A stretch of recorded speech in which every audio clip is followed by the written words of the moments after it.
नमस्कार।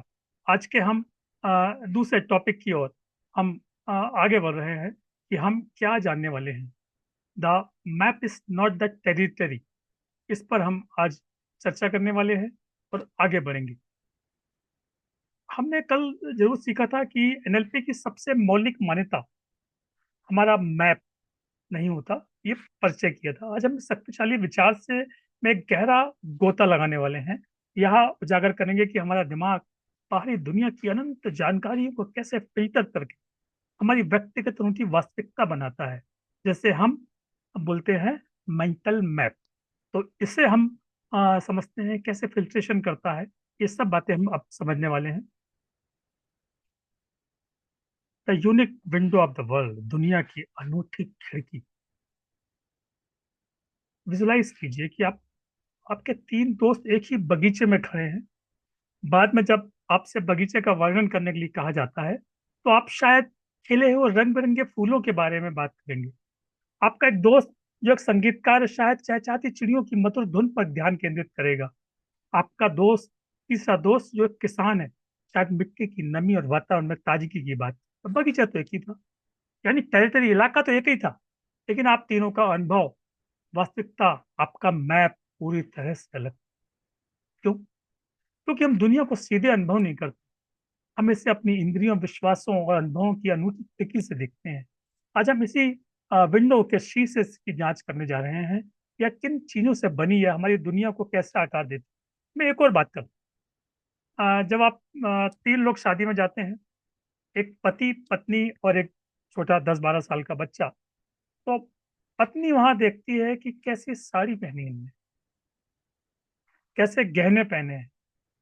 और पति देखता है, क्या बात है, खाने में क्या क्या चीजें थी, कौन कौन तो उनके मित्र आए हुए हैं। बच्चा देखता है कि आइसक्रीम कहाँ मिलेगी, और चाइनीज काउंटर कहाँ होगा, मेरे को बहुत सारी मिठाइयाँ कहाँ मिलेंगी। सबके सोचने का तरीका अलग होता है, सबका मैप अलग होता है। तो हम इस पे और गंभीरता से आगे बढ़ते हैं और देखते हैं कि हम आगे क्या कर सकते हैं। तो हम the three main mental filters को डिटेल से समझेंगे कि जो हमारे कॉन्शियस माइंड से सबकॉन्शियस माइंड में जो फिल्टर होकर जो जाता है, वो क्या जाता है, वो हम इसको गंभीरता से समझेंगे। हमारा दिमाग इस मैप को कैसे बनाता है। नेचर ने हमें बहुत अद्भुत मानसिक शॉर्टकट दिए हैं ताकि हम बाहरी दुनिया की लाखों करोड़ों बाइट्स जानकारी से अवगत ना हो। ये तीन शक्तिशाली फिल्टर हैं जो हमारी व्यक्तिपरक, वास्तविकता, सब्जेक्टिव रियलिटी का निर्माण करते हैं। अगर ऐसा नहीं होता तो हमारे दिमाग में बहुत सारा फीडिंग हो जाता और हमारा दिमाग में विस्फोट हो जाता। कितनी मेमोरी होगी भाई, 87 लाख न्यूरॉन है। और वो हार्ट की बात भी सुना, वेगस नर्व्स क्या करती, हमारे हार्ट से माइंड तक जाती है इंटरनल, और हार्ट मैसेज पहुंचाता है, वो काम होता है। तो ये हम इन सब चीजों पे आज और चर्चा करते हैं। सबसे पहले हम फिल्टर हमारा है डिलीशन, हटाना या विलोपन करना।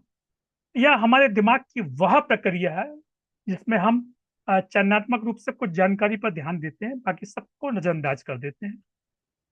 पहले भी हम चर्चा कर चुके हैं कि आप रोड पे जा रहे हैं, तो क्या सभी गाड़ियां आपको याद होंगी? नहीं। तो हमको जो कुछ एक दो गाड़ियां याद रहेंगी, वो हमारे कॉन्शियस माइंड में फीड होंगी, फिर बाद में फिल्टर होकर कैसे ट्रांसफर होंगी, उस पर हम चर्चा करेंगे। अच्छा, आप बताइए, कभी अपने अम, जो राइट पैर की छोटी उंगली को महसूस कर रहे हैं आप?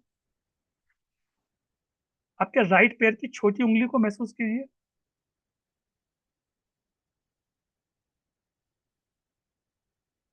जब तक मैंने इसका उल्लेख नहीं किया था, आप नहीं कर रहे थे, क्योंकि आपका दिमाग उस जानकारी को डिलीट कर रहा था, क्योंकि वो उस समय महत्वपूर्ण नहीं थी। डिलीशन हमें फोकस करने में मदद करता है, लेकिन यह हमें महत्वपूर्ण जानकारियों से वंचित भी तो कर सकता है।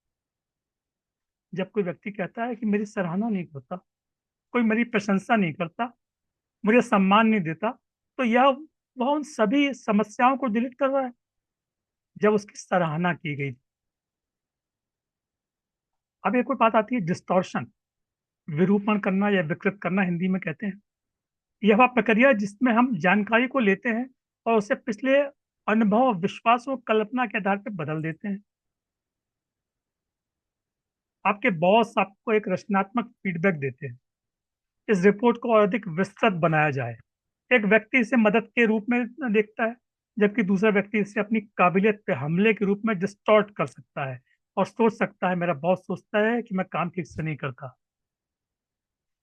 हमें डिस्टॉर्शन का क्या प्रभाव हुआ? हमें रचनात्मक होने और योजना बनाने में मदद करता है, लेकिन यह गलतफहमी और नकारात्मक भावनाओं को भी जन्म दे सकता है। तीसरा फिल्टर है जनरलाइजेशन। यह वह प्रक्रिया है जिसमें हम एक या कुछ अनुभवों के आधार पर एक समान नियम बना लेते हैं। अगर किसी व्यक्ति का पहली बार पब्लिक स्पीकिंग का खराब अनुभव रहा, तो जनरलाइज कर सकता है कि मैं एक बुरा वक्ता हूँ, पब्लिक स्पीकिंग डरावनी होती है, या ऑनलाइन सेशन में मेरा कॉन्फिडेंस लेवल नहीं आ रहा है। इसका प्रभाव क्या होता है? हमें जल्दी सीखने में ये मदद तो करता है, लेकिन जैसे एक गर्म स्टोव को छूने के बाद सभी गर्म स्टोव से दूर रहना। लेकिन ये हमें सीमित वाले विश्वास, लिमिटिंग बिलीफ्स में भी फंसा सकता है, जो हमें नई चीजों को आजमाने से रोकता है। What does this mean for us? इन तीन फिल्टर को समझना किसी जादूगर के राज जानने जैसा है। फॉर एम्पैथी, सहानुभूति के लिए, जब आप किसी ऐसे व्यक्ति से मिलते हैं जिसका मैप आपसे बहुत अलग है, तो आप समझते हैं कि वे गलत या पागल है? नहीं, तो बस जानकारी को अलग तरीके से डिलीट, डिस्टॉर्ट और जनरलाइज कर रहे हैं। हर व्यक्ति अलग तरीके से करता है। कौन कैसे करता है, ये उसके ऊपर निर्भर करता है, उसका मैप कैसे है, कैसे वो डिलीट कर रहा है, कैसे डिस्टॉर्ट कर रहा है, कैसे जनरलाइज कर रहा है।